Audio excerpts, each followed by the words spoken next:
Case study ہوتا ہے کہ کسی بھی ایک چیز کے بارے میں، چاہے کوئی انڈیویجول ہے، چاہے کوئی کپل ہے، چاہے کوئی گروپ ہے، چاہے کوئی آرگنائزیشن ہے، اس کے بارے میں آپ صحیح گہرائی میں جا کے ان کے بارے میں انالیسس کرتے ہیں.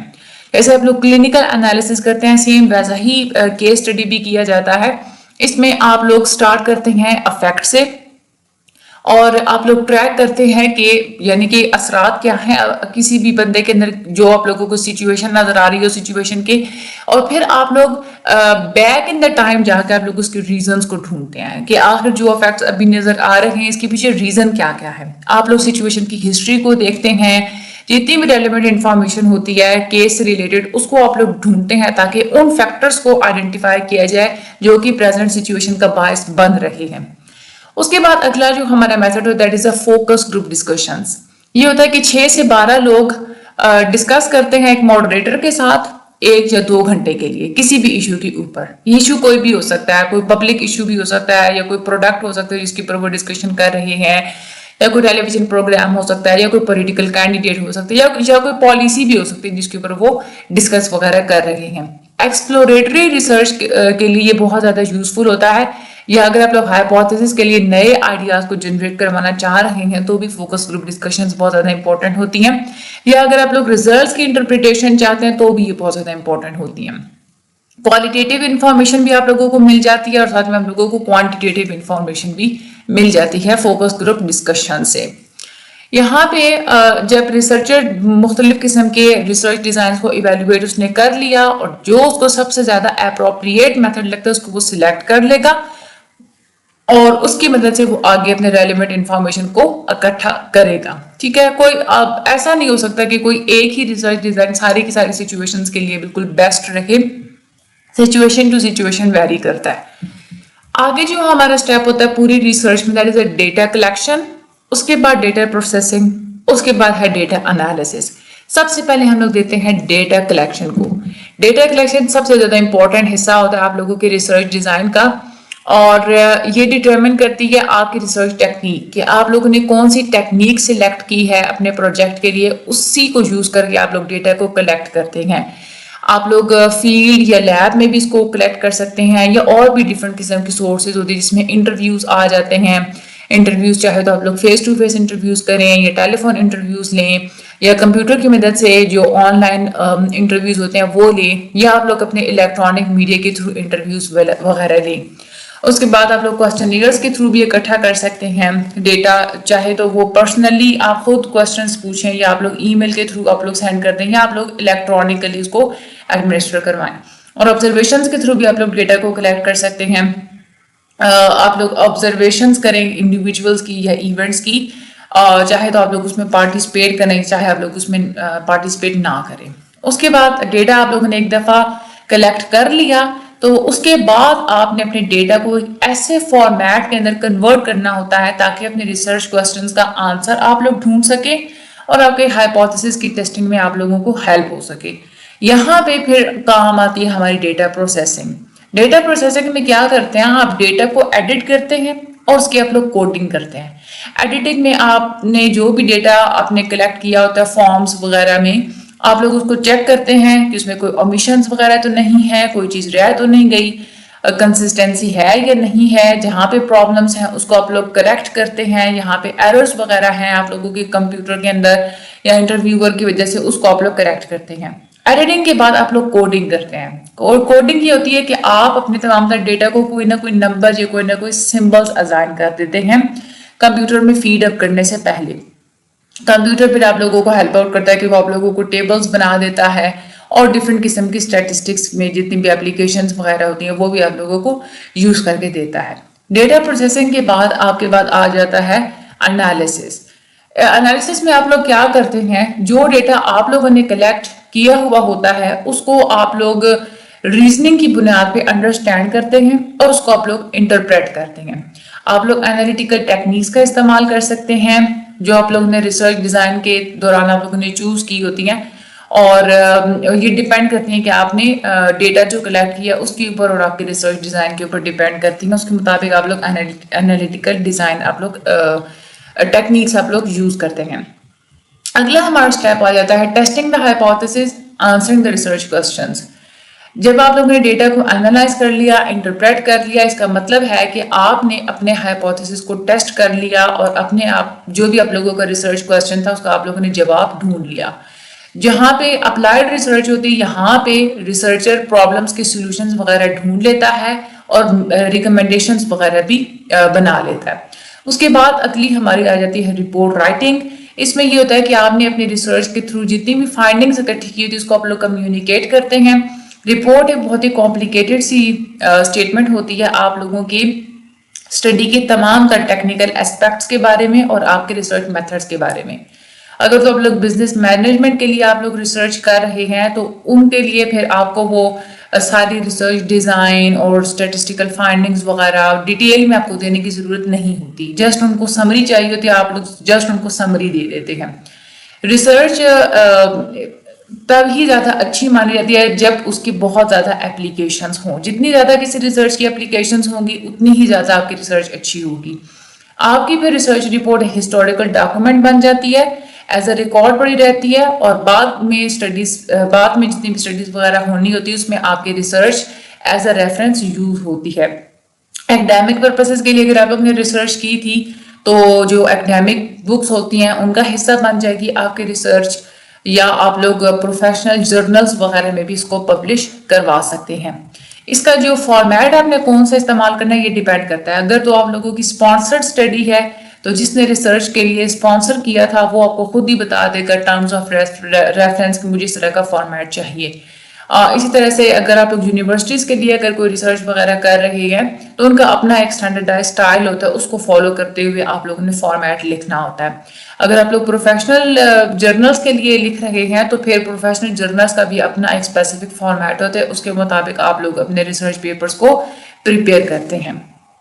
اب یہاں پہ ریسرچ پروسیس ہوتا کیسے ہے، یہاں پہ ایک سمری کی فارم میں بتایا گیا، یہ آپ لوگ ایک دفعہ سن لیں. سب سے پہلے ہوتی ہے آبزرویشن، یعنی کہ آپ لوگ broad area of research interest یہاں پہ آئیڈینٹیفائی کرتے ہیں. ٹھیک ہے، اس کے بعد آپ پریلیمنری ڈیٹا اکٹھا کرتے ہیں. ڈیٹا وغیرہ اکٹھا کرنے کے بعد آپ لوگ پرابلم کو ڈیفائن کرتے ہیں، یعنی کہ نیرو ڈاؤن کر لیتے ہیں. اس کے بعد آپ لوگ تھیوریٹیکل فریم ورک کی طرف آتے ہیں، جہاں آپ لوگ ہائپوتھیسس جنریٹ کرتے ہیں، پھر آپ لوگ سائنٹیفک ریسرچ کرتے ہیں، ڈیٹا کو کلیکٹ کرتے ہیں، اس کو انالائز کرتے ہیں، اس کو انٹرپریٹ کرتے ہیں. ہائپوتھیسس آپ کا ایکسیپٹ ہوا یا ریجیکٹ ہوا یہ آپ لوگ دیکھتے ہیں. اگر تو آپ کا ہائپوتھیسس ٹھیک ثابت ہو گیا دین آپ لوگ رپورٹ لکھتے ہیں، رپورٹ کو پریزنٹ کرتے ہیں اور مینیجریل ڈیسیجن میکنگ وغیرہ کے لیے آپ لوگ دے دیتے ہیں. اور اگر آپ لوگوں کا ہائپوتھیسس ٹھیک نہیں ثابت ہوا تو پھر آپ لوگ دوبارہ سے پریلیمنری اسٹیپ پہ آ جاتے ہیں. دوبارہ سے آپ لوگ ڈیٹا کو گیدر کریں گے انٹرویو، لٹریچر اور سروے کے تھرو، اور دوبارہ سے آپ اپنے ریسرچ کو اسی سیکوینس میں لے کے چلیں گے. ٹھیک ہے، تو یہ ہوتا ہے ہمارا ٹوٹل جتنا بھی.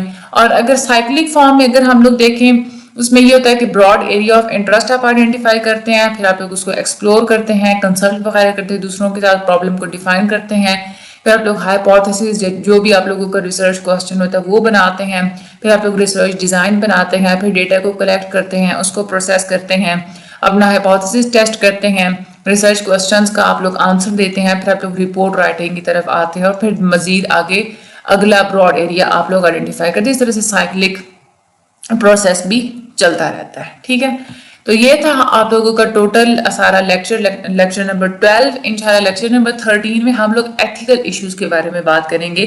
ریسرچ میں کن کن اخلاقیات کا خیال آپ لوگوں نے رکھنا ہوتا ہے، کون کون سی ایتھکس کا آپ نے خیال رکھنا ہوتا ہے. بہت زیادہ امپورٹنٹ لیکچر آپ لوگوں کا 13 بھی اور 14 بھی آپ لوگوں کا ایتھکس سے ریلیٹڈ ہی ہے. اور یہ جو میں نے آپ لوگوں کو آج یہ لیکچر پڑھایا ہے اس میں آپ نے ایک تو یاد رکھنا ہے کہ سٹیپس ہوتے کون کون سے ہیں اور ہر سٹیپ میں کیسے کیسے کام کرنا ہوتا ہے. یہ جسٹ کنسیپٹ آپ لوگوں کا ہونا چاہیے، باقی کوئی بھی چیز آپ لوگوں کی ڈیفیکلٹ نہیں ہے. ٹھیک ہے، انشاءاللہ اگلے لیکچر میں ملاقات ہوتی ہے. مجھے بھی دعا میں یاد رکھیے گا، ویڈیو کو آگے شیئر لازمی کر دیجیے گا ہر اسٹڈی گروپ میں، اور چینل کو سبسکرائب کرنا مت بھولے گا. جیسے ہی کوئی نیا لیکچر آتا ہے آپ لوگوں کو فوراً سے نوٹیفیکیشن مل جائے گا. باقی مجھے اپنی دعا میں یاد رکھیے گا. Thank you so much.